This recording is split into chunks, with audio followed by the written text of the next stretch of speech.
looking at the soil. Someone's been... Who likes to scratch at the soil? Surely not. Culprit number one. This chicken really should be on the other side of the fence with all its 29 other friends. I don't know if you can pick up, it's sounding a bit embarrassed. Let's just see. Have you been a naughty chicken? Yeah. Should you be on this side of the fence? Should you be over here? No, it knows it shouldn't be over here. They found a way. They found a way of getting round a very high fence. There must be a little, I don't know, is it a tunnel thing? Is there a little chicken Alcatraz? Not Alcatraz, what was it? What was it? Escape from Alcatraz? I'm looking at it right there. No, what's the thing? Anyway, they've got a little tunnel going on, I think. They've been hiding the soil in their little furry legs. And Jane, I've got a chicken in my hand. So he's going to get put back, or she's going to get put back. And very stern warning that she's not allowed over here again. Okay, say goodbye to the chicken. I think we all know how good comfrey is for our garden. We can make comfrey tea out of it, not to drink, but to water on your garden. I don't know if you can make comfrey tea to drink. I don't know. I've got to look that one up. It might be a bit poisonous. Anyway, there's an allotment's gone free at the end of our plot, and we've been told that if we want to dig anything up that we can, that's obviously not structural or anything, we can do. There was a great big overgrown comfrey plot. So we've gone and got some comfrey, and I'm just about to plant it because it's got a myriad of uses in the allotment. So what we've got here is sort of, if we look, it's at the side of the shed. Here we go, the side of our lovely shed with our upside down windows. I don't know if I've ever shown you these. We didn't notice till after about a week after we'd put the windows in that they were upside down, but I like to think that they're smiling. Okay, and really by the side of this is the compost bins, it's the back of the plot, and it's a bit of a hospital corner. You know, in the garden centre there's always like a hospital corner with the really sickly little plants. You can get some real bargains if you look after them properly. And so I thought it won't do any harm to put this in. So I'm going to dig a hole. I'm not even going to bother clearing this stuff out of the way. There's the black currant that I moved from the fruit run a couple of weeks ago. Still not looking very good. But anyway, I'm going to put the comfrey in. We've already got loads of nettles here. So, hey! I always find it helps me anyway to go oi when I dig a hole.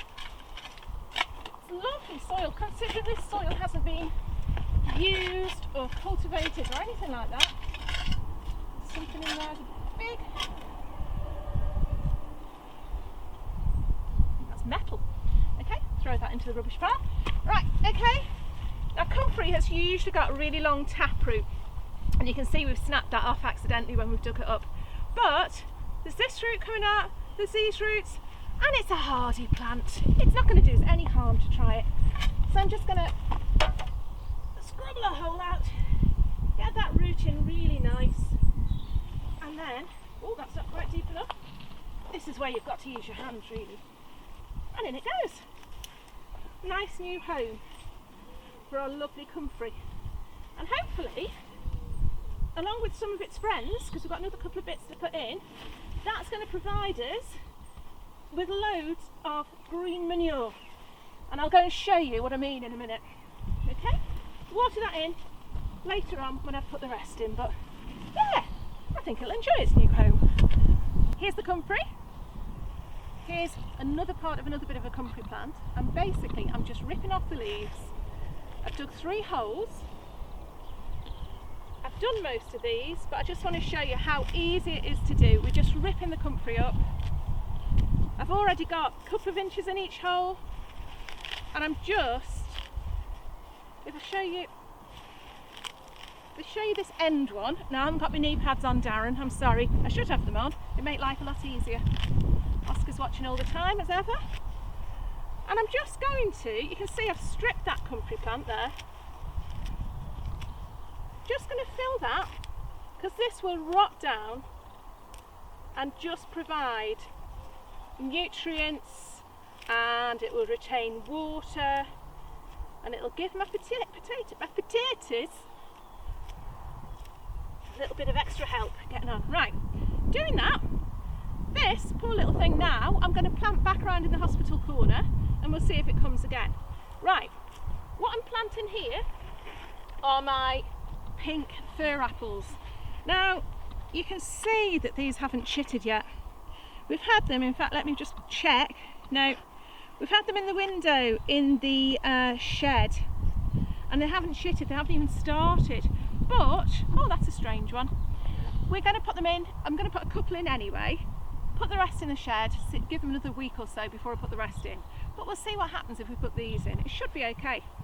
What I'm going to do, a little bit of soil over the comfrey. I think that's probably just really for the potato to bed itself in. Take a potato, put it in, nice little bed for it. Oh, you can see I've got the shoot bits coming up in case it does decide to chit. And you know what? I could stand up and do this with a spade properly, but I'm here. I'm going to use my hands. I'm going to break this up so the soil is lovely. You can see we've already done the weeds. This has been under carpet all winter, this soil. There's a worm. Always a good sign. In you go, worm. And, whoa, get that covered up. Do the same. How basic is that? How basic is that? Do the same with the other two.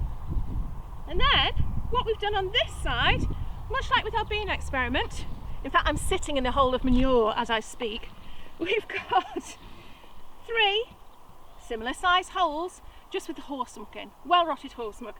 Again, dug it in, a couple of inches deep. I won't put my finger in to show you, not quite as pleasant. Going to break some soil up to put on top, so to give the potato a little bit of a bed to sit on. This soil actually is very dry. I probably should have watered my hole in first. You're probably all sitting at home going, you should have watered it first. I should have done, I know. Oh, another worm again. Always pleasant. Let's choose a potato. I'm going to have this, oh no, a similar size one to that side. A couple of shoots there. Pop it in. Over we go. Oh, heavens. We've actually getting distracted again. Bit of a bottle there. Bit of an old jar or something. This allotment was actually on the site of Jules Brewery, which now is just on the other side of the canal. I'll show you sometime the building. Beautiful old building. But the whole area of allotment here was used as a bottle dump.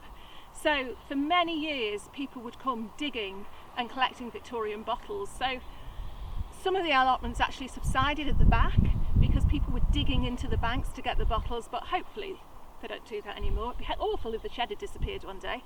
But yeah, I don't think that's from Victorian times. It's got a little ridge around, but we still keep finding bits. Back to the potato. Da da da da da da da da da da. Oh, how professional! Look at that. Pink fir apple, comfrey, manure. Which one? Been a bit of an issue. Can't find the leaf pads. Had to get back to the Newlands pad. It's not the same. Not the same. Anyway, these odd looking things we came across, like you do when you've got an allotment. You see bits of stuff and you think, oh, handy. I don't know what they're from. They look like they're lamps. But they've been ideal for cloching our lettuces, and I'm quite proud of these lettuces. I'm going to show you. Under this one. Got some red. Picked one already, as you can see. These beautiful lettuces here, all nice and covered, so they've come a long way on. This one, I don't know if you can see, I've got a few under there, just getting to be a nice size, just big enough for one little salad each. This one, we've got a red one, we've got different, basically it's mixed lettuce seeds that we've put in. Or have we? We've cheated again. Honestly, we're going to get thrown off this plant. We haven't planted lettuce seeds at all. We have, but they're in the greenhouse. They're very small. These things that we've been enjoying now for the last couple of weeks, and considering it's only May, we're doing quite well. These beautiful specimens of lettuce. I don't know if you can see from there. Should I back up? I'm actually sitting on a brick. It's not the same without the knee pads. These beautiful specimens that I'm going to pull up right now. This one's only small, but I'll show you why I'm pulling it up. And this one. Twist and pull. Look at that. Look at that. That's going to go in a salad. We're going to have that tonight. That's going to go with some lovely tiny bit of olive oil, maybe a bit of garlic, a bit of lemon. That makes a lovely salad. I'm going to show you what we did. No seeds for us, no siree. Once again, we've been to our local supermarket and we've bought the pack of living lettuce for the grand total of 99 pence. And what that means, in this lettuce, you have, my scissors have seized up, much like my knees. You have a whole load, basically, of lettuce seedlings, just absolutely ready to go in. If I show you, look at that, those poor little things have all been forced in that little pot to grow so you can just put them fresh. But all we need to do, I'm going to leave that little one in, get these few weeds out the way. They're only top weeds, I know I'm throwing them over there. I'm not doing it properly, am I? I think you've gathered from that I'm not really a proper gardener yet. I'm trying. Just going to dig over a little bit of this soil. Leaving that one in. Little fella. Only young. Bit of a stone there. And then if I show you the roots, it'll be very delicate because they are very floppy. They're so weak, the leaves. Look at that. Pre-seed tray. Look at that. Those roots are absolutely matted. Think how happy they're going to be. It's like it's almost like chickens. They've been battery farmed, but now I'm going to give them a free range home. I'm going to give this lettuce a forever home, or at least until I eat it. I have to pull it apart really carefully because they are so delicate. And can you see that? Just tease them apart. I feel so sorry for them. I mean, that one there's had it.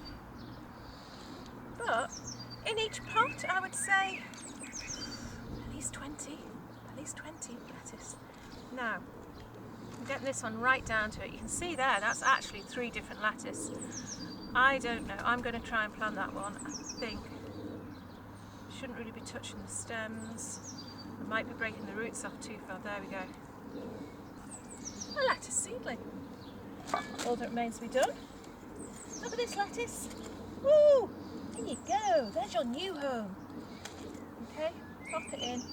Once again, I should have gloves on. I don't get on with gloves. I don't know about you. I like to feel the soil. I don't feel like I'm doing it properly with that. I'm not really doing it properly anyway. But 1 lettuce in, 19 to go. Okay, so once these are in, where's the bit I've just done? Here we are. Once these are in, all it means is it just, if it say bridge the gap, it doesn't really bridge the gap because we've got nothing to bridge, we're just starting with our lettuce. But it certainly has provided us and friends, because we've grown enough to give some away, which is great. It's always a lovely thing to be able to do. It's provided us with lettuce maybe a month earlier than they would have had it anyway. So I'm just going to put these last ones in. Look at those. I mean, there's 1, 2, 3, 5 lettuce in there. 5 seedlings, and you think I've got all those to go. Leave those for now. Put this one in. And then cover them up again. I know we're not due frost tonight, but we like to cover them up, just gives them an extra start. And yeah, won't be long, another couple of weeks we'll be picking them. Okay, and it's just great. One of the great things, one of the first things we've picked from our allotment, even though we didn't grow it from seed, but I know it's only a couple of days since I was last here. It's the 1st of May, but I tell you, it's so blooming cold. I've just taken my big cardi thing off, but I've got 1, 2, 3, 4, 5 layers on. I'm still cold, obviously not working hard enough. Again, it's that time of night we tend to come down about 7, half 7ish. Nothing much changed in the greenhouse. Obviously it's only been 2 days. But look, this is one of the frustrating things now. I'm running out of so much room. I'm really having to shuffle things around all the time. And these things are desperate to go in. and I'm desperate to put them outside. Look at this. This is my Gold Rush courgette. I'm just annoying Mike by waving it right over. Look, it's got a lovely root system. It's desperate. It's starting to go yellow, these leaves. It wants more soil. It wants to get out there. It wants to romp away around in our little squash patch. But we can't because, as I said, it's gone very cold tonight. Not sure if we're going to have more frost, but yeah, that time of year everything's just desperate to get started. We're not supposed to cast a clout till May is out, apparently. Never quite been sure what that meant. I was talking to a lady the other day who's 84, and she said that means you can't take your cardigan off till the end of May. She's thought that for the last 84 years or whenever she first heard it, but I don't think it's that. I think basically it's for people like me who are desperate to put things out. I mean, don't go rushing things. Things will take their own time. Things will come round. Don't go putting things in the soil just because you've got a sunny day. Be careful. We've still got frosts. It's only May. Only May. Look at everything's growing. So I shan't be casting any more clouts now. Not for today anyway, but I may well come and cast another clout before May is out in the near future. Hope that made sense. Enjoy.